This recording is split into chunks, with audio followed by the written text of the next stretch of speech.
Capítulo 6. Faça o que você é. Ehud Menuhin, famoso maestro e violinista, tem mantido o encantamento de auditórios em todo o mundo como condutor de orquestra e violinista. Como muitos grandes músicos, seus dons foram precoces. Fez sua primeira apresentação tocando violino em São Francisco aos 7 anos de idade e lançou sua carreira internacional aos 12 anos com o histórico concerto em Carnegie Hall, um dos mais famosos teatros musicais das Américas. Em seu livro de memórias, Jornada Inacabada, Menuhin conta a história de como começou sua paixão pelo violino. Desde a época em que ele tinha 3 anos, seus pais o levavam a concertos em Nova York, onde ele ouviu o maestro e violinista Louis Persinger. Quando o Persinger rompia em trechos de solo, o pequeno Ehud, sentado na galeria com seus pais, ficava encantado. Durante uma apresentação, pedi a meus pais se eu poderia ganhar um violino para meu 4º aniversário e Louis Persinger para me ensinar a tocar, escreveu Menuhin. Aparentemente, seu desejo foi satisfeito. Um amigo da família deu ao pequeno garoto um violino, mas era de brinquedo, feito de metal com cordas metálicas. Ehud tinha apenas 4 anos.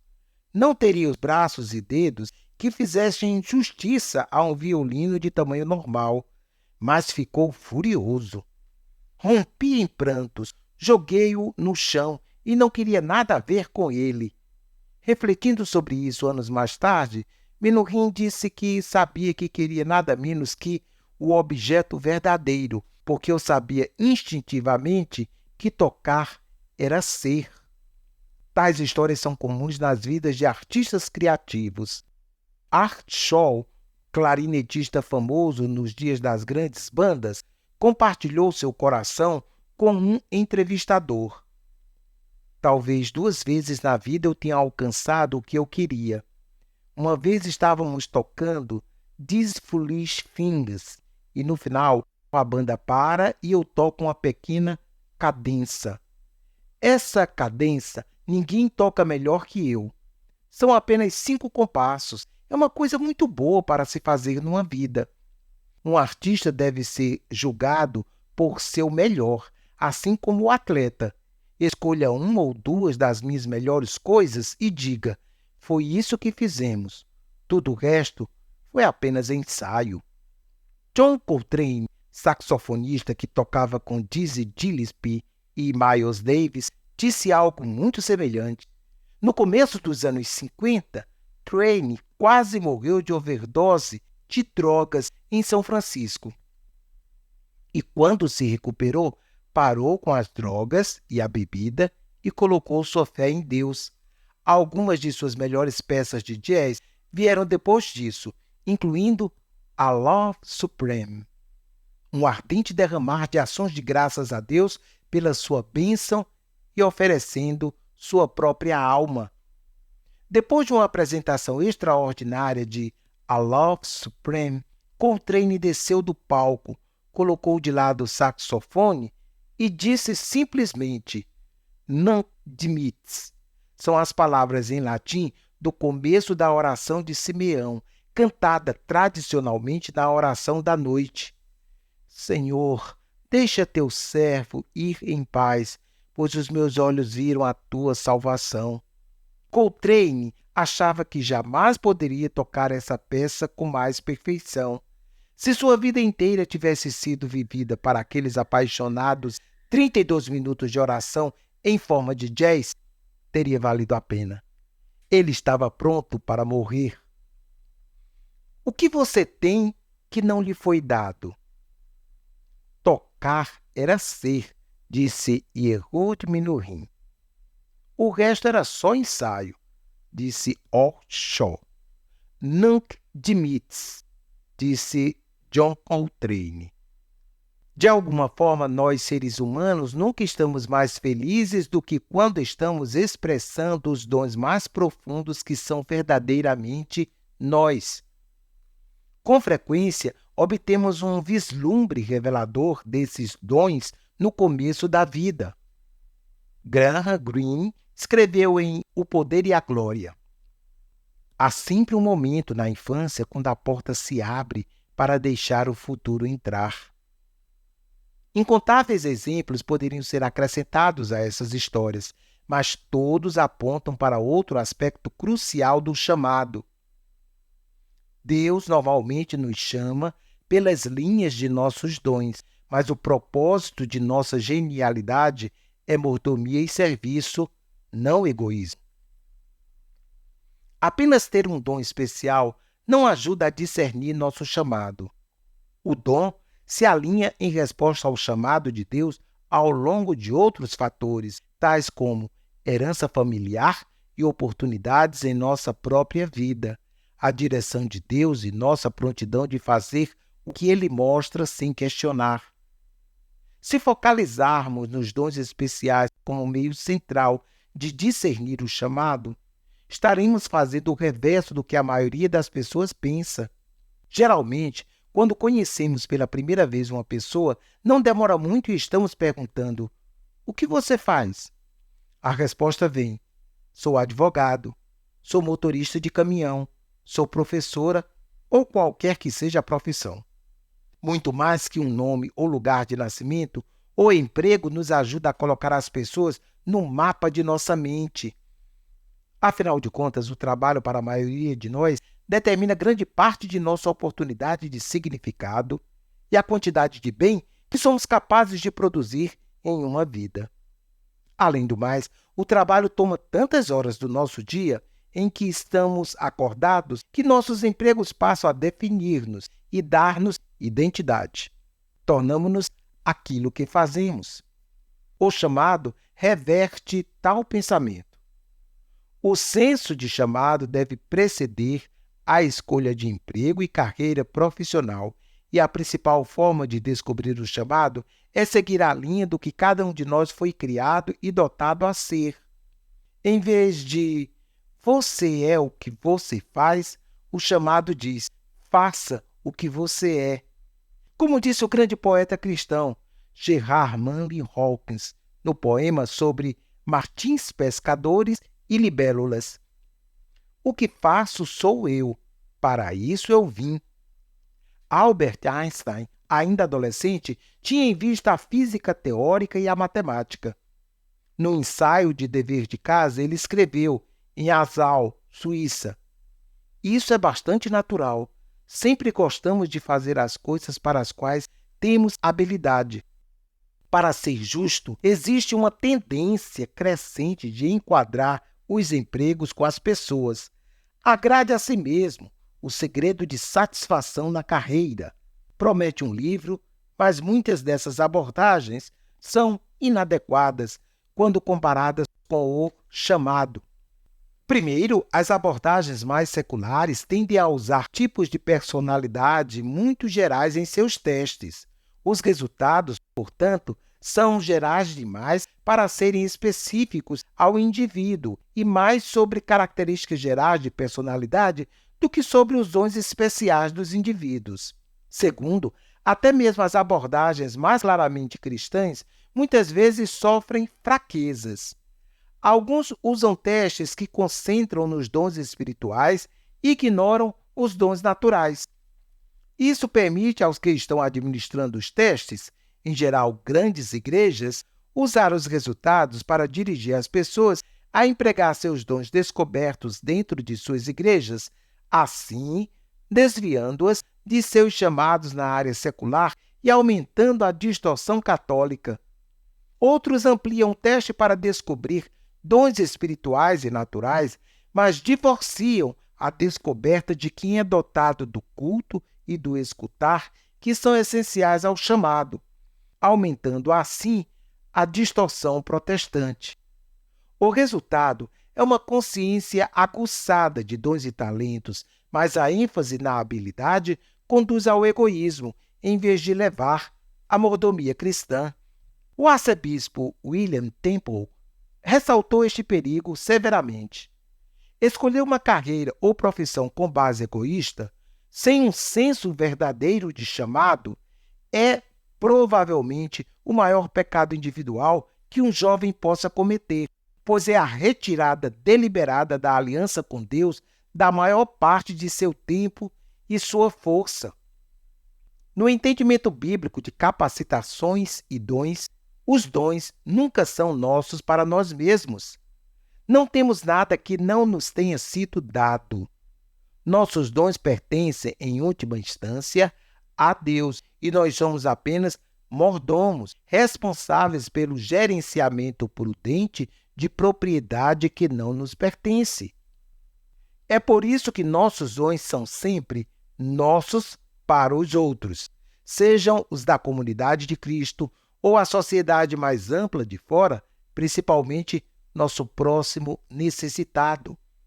É devido a esta razão também que é errado tratar a Deus como uma grande agência empregadora, alguém em busca de executivos que encontrem lugares perfeitos onde cabem nossos dons com perfeição.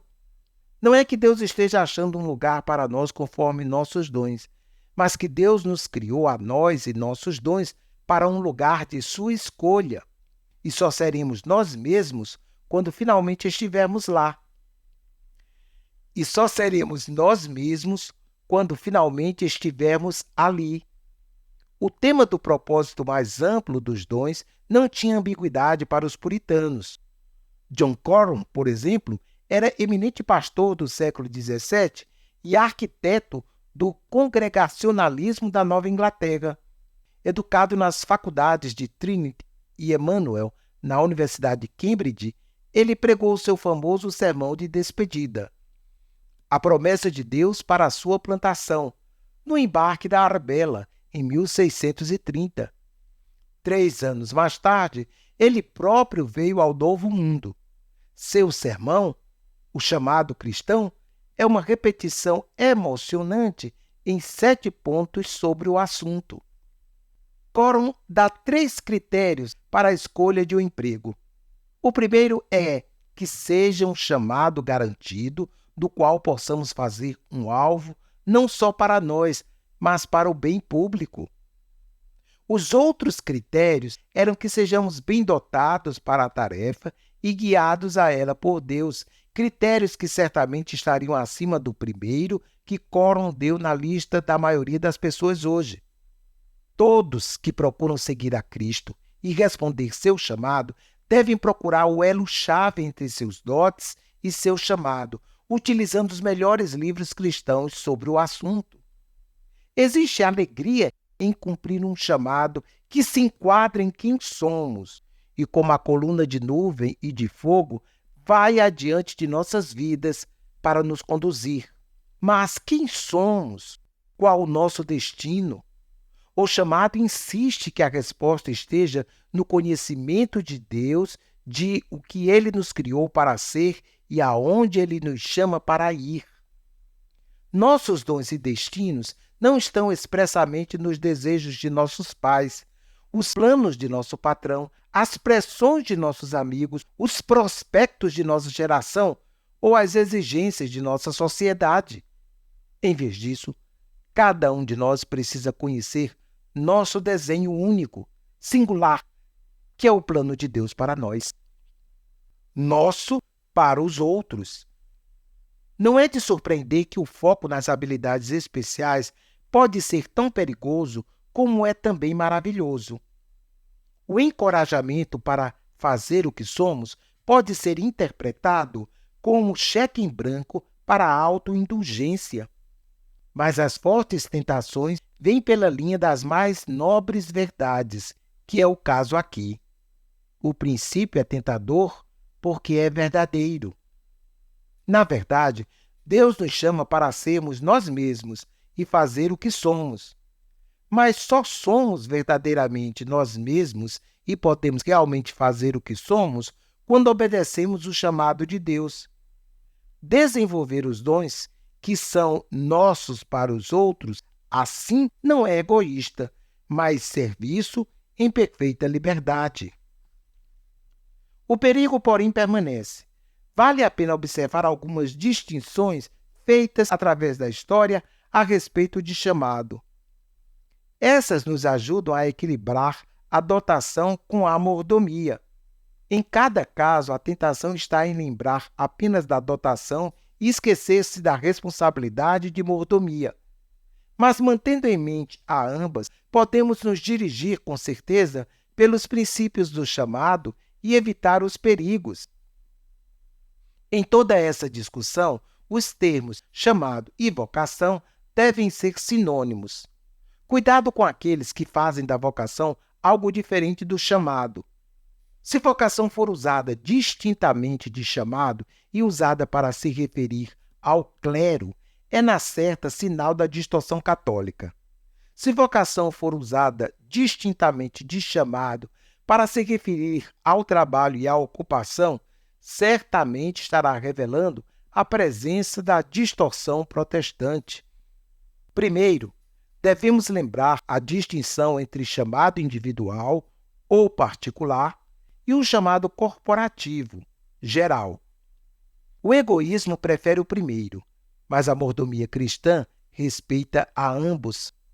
O chamado individual é a parte da resposta de nossa vida a Deus que nós fazemos como indivíduos singulares.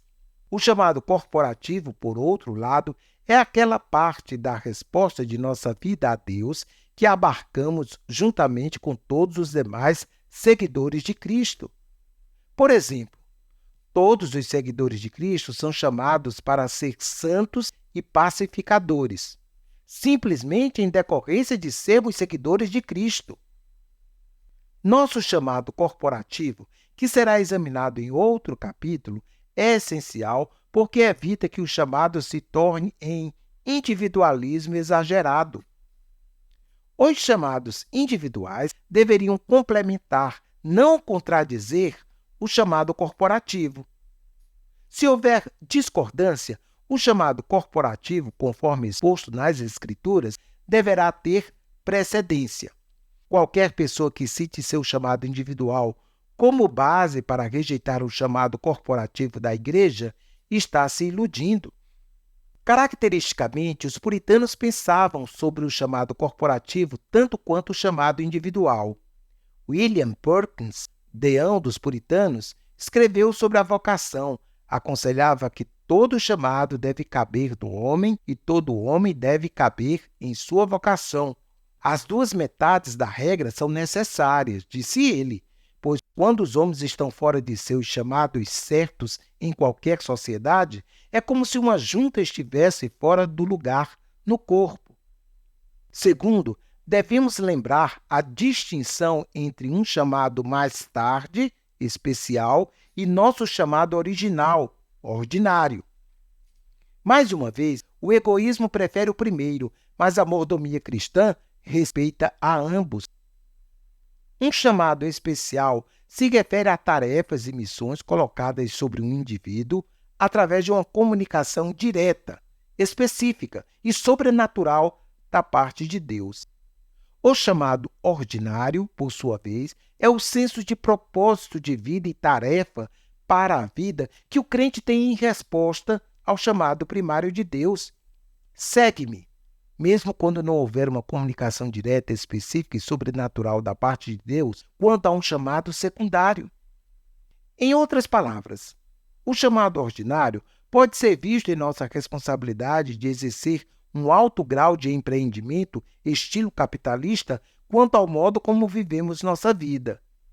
Por exemplo, os servos na parábola de Jesus sobre os talentos foram avaliados de acordo com seu desempenho enquanto o mestre estava fora. Neste sentido, nenhum seguidor de Cristo está sem um chamado, pois todos recebemos um chamado original, ainda que não tivemos um chamado especial mais tarde. E, é claro, algumas pessoas têm ambos os chamados. Essa distinção tem consequências práticas. Muitos cristãos erram quando elevam o chamado especial ou quando afirmam que todo mundo tem de ter um chamado especial para cada tarefa. Você foi chamado para realizar esta obra? Alguns usam piedosamente a palavra chamado quanto a todas as suas decisões, achando que é a palavra que devem usar, quando, na verdade, não tiveram chamados específicos. Para a surpresa de ambos os grupos, Não existe um só exemplo no Novo Testamento do chamado especial de Deus para qualquer pessoa para uma ocupação paga ou o papel de profissional religioso. Outros sentem que, sem um chamado especial, eles não tiveram chamado algum.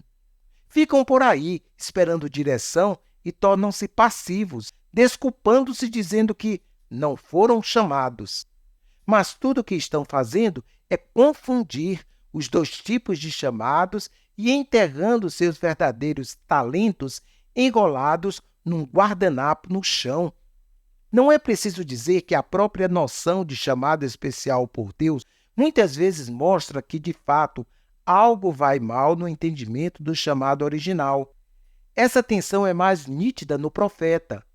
O profeta é chamado especialmente para repreender e desafiar o povo de Deus quando eles se esqueceram ou traíram seu chamado original. Assim, Moisés confrontou o povo de Deus quanto ao bezerro de ouro. Elias deparou com os profetas de Baal. Jesus quanto a legalismo e hipocrisia. Martim Lutero sobre a distorção da fé. E Karl Barth e Dietrich Bonhoeffer sobre a idolatria do nacionalismo. Tais críticas proféticas muitas vezes eram feitas com ira contra o ultraje, mas não eram negação do chamado daqueles a quem atacavam. Pelo contrário, o propósito da crítica profética é a restauração, não exclusão. Os profetas eram especialmente chamados e sua mensagem profética era de chamado especial para trazer o povo de Deus de volta ao chamado original do qual haviam se afastado. Terceiro, devemos lembrar a distinção entre algo que é central ao nosso chamado e algo que é periférico. Outra vez, o egoísmo prefere o primeiro, mas a mordomia cristã contempla a ambos. Muitas pessoas usam a palavra chamado somente em referência ao cerne de nosso dom. Falam como se todos devessem especificar nossos chamados como uma única tarefa expressa em uma única sentença. Mas tanto as pessoas quanto a vida são mais ricas do que isso, e o chamado é inclusivo, não parcial. Precisamos nos lembrar que o chamado tem dimensões múltiplas e inclui nossos relacionamentos. Martinho Lutero, por exemplo, entre outras coisas, era marido para sua esposa, pai de sua filha, pastor de sua congregação, professor de seus alunos e súdito de seu príncipe. Essa distinção é importante porque é fácil sermos estragados quando nos concentramos no cerne de nossa dotação, como se o universo só existisse para realizar os nossos dons. Mas é também fácil desanimar através desse mesmo erro. Vivemos em um mundo caído e o cerne de nosso dom pode não ser realizado durante nossa vida sobre a terra. Se não tivesse havido a queda, todo o nosso trabalho expressaria plena e naturalmente quem somos e exercitaria todos os dons que nos foram dados. Mas depois da queda, não é mais assim. O trabalho é parcialmente criativo e parcialmente amaldiçoado. Assim, hoje, achar trabalho que se encaixe perfeitamente em nosso chamado não é um direito, mas uma bênção. Aqueles das sociedades modernas que são de classe média ou mais alta provavelmente poderão encontrar uma combinação realizadora entre chamado e trabalho, mas para muitos outros, hoje, e provavelmente a maioria das pessoas na maioria das sociedades, não existe encaixe feliz entre trabalho e chamado. O trabalho é necessário para a sobrevivência. Mesmo o gênio artístico, quase universalmente reconhecido de Michelangelo, certa vez queixou-se. Tendo visto, como eu, que os tempos são contrários à minha arte, não sei se ouso ainda esperar ganhar mais um salário. Essa tensão criada pela queda está por trás de fazer tendas. Não é necessário dizer que não havia oferta de emprego com perfil profissional junto com o chamado de Paulo. Apóstolo aos gentios, US$ 50.000 anuais. Portanto, Paulo, que não queria depender de patronos ricos de Corinto, ganhava seu dinheiro fazendo tendas. Sem dúvida, ele as fazia bem feitas, porque eram para a glória de Deus. Mas fazer tendas nunca foi o cerne do chamado de Paulo, era apenas uma parte, como é toda a vida. Sendo uma parte de nosso chamado, esse fazer tendas, em pior hipótese, é um trabalho que nos frustra, porque toma tempo que gostaríamos de gastar em coisas mais centrais. Mas, na melhor das hipóteses, é um trabalho que nos liberta para chegarmos àquilo que é central. Em contraste, aquilo que estiver no coração de nosso chamado é um trabalho que nos realiza, porque emprega nossos mais profundos dons. É impossível confundir a diferença. George Foreman, campeão dos pesos pesados do mundo e pregador batista, diz: pregar é o meu chamado.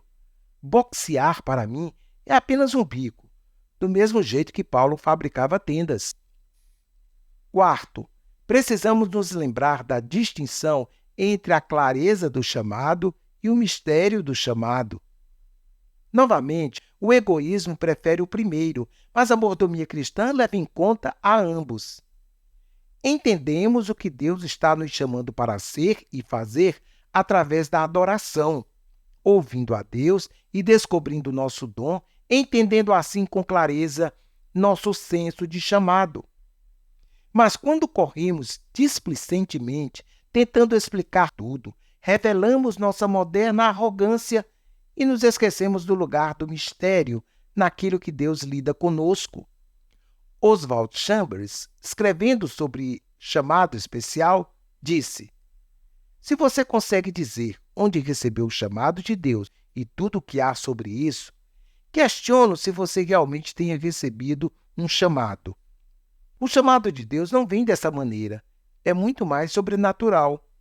O reconhecimento de chamado na vida de um homem pode vir como repentino trovão ou com um gradativo alvorecer, mas qualquer que seja o modo como vem, ele vem sobre a corrente do sobrenatural, algo que não pode ser expresso em palavras. Você consegue declarar sua identidade em uma única sentença? Também não seria necessariamente possível você declarar em uma única sentença o seu chamado. No máximo, conseguirá especificar apenas uma parte, e mesmo essa clareza talvez tenha de ser qualificada. Em muitos casos, um senso claro de chamado vem somente após um período de busca, incluindo erros e acertos. E aquilo que parece-nos claro quando estamos na casa dos 20 anos poderá tornar-se muito mais mistério na casa dos 50, porque os desígnios completos de Deus para nós nunca são plenamente compreendidos, quanto mais cumpridos nesta vida. O que William Wilberforce escreveu em seu diário em 1787 como sendo seus 2 grandes objetivos é talvez a mais simples e surpreendente declaração de missão da história. Mas seria errado apresentá-lo como modelo para todos nós. Wilberforce era jovem, seu senso de chamado era claro, e ele seguiu esse chamado pelo resto de sua vida como se estivesse correndo numa linha reta.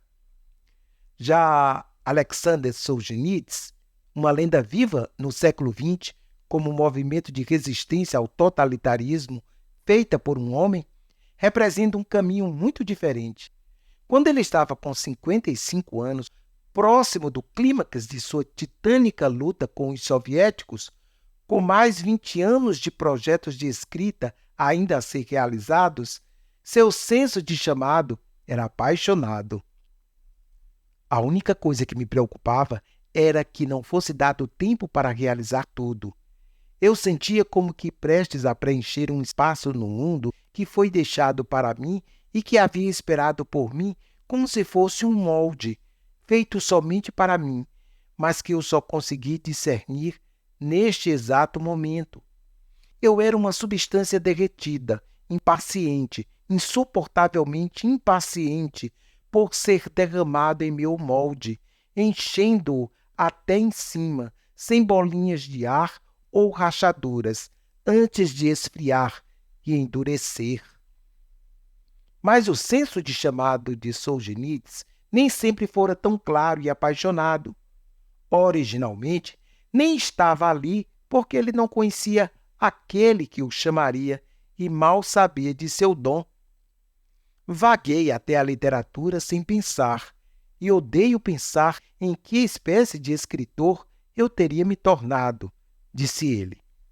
Mas seu senso de chamado desenvolveu em suas experiências no Gulag sua luta mortal por escrever, o milagre de sua cura do câncer, sua conversão através de um judeu seguidor de Jesus e seu fardo cada vez maior de deixar em documento o desejo de leito de morte dos milhões. Solzhenitsyn, portanto, exemplifica a observação de Soren Kierkegaard de que a vida é vivida para a frente, mas compreendida quando vista por trás. Mais tarde, escreveu ele em O Carvalho e o Bezerro. O verdadeiro significado do que aconteceu ficaria claro para mim e eu ficaria atônito de surpresa. Em minha vida, fiz muitas coisas que conflitaram com os grandes alvos que coloquei para mim, e algo sempre coloca meus pés de volta sobre o caminho verdadeiro. A conclusão de Solzhenitsyn, citando outro escritor russo, é um forte lembrete para todos que desejam que o chamado seja algo simples e claro. Muitas vidas têm um sentido misterioso, mas nem todos o leem corretamente. É-nos oferecido em forma críptica na maioria das vezes, e quando não conseguimos decifrá-lo, nós nos desesperamos porque nossa vida parece sem sentido.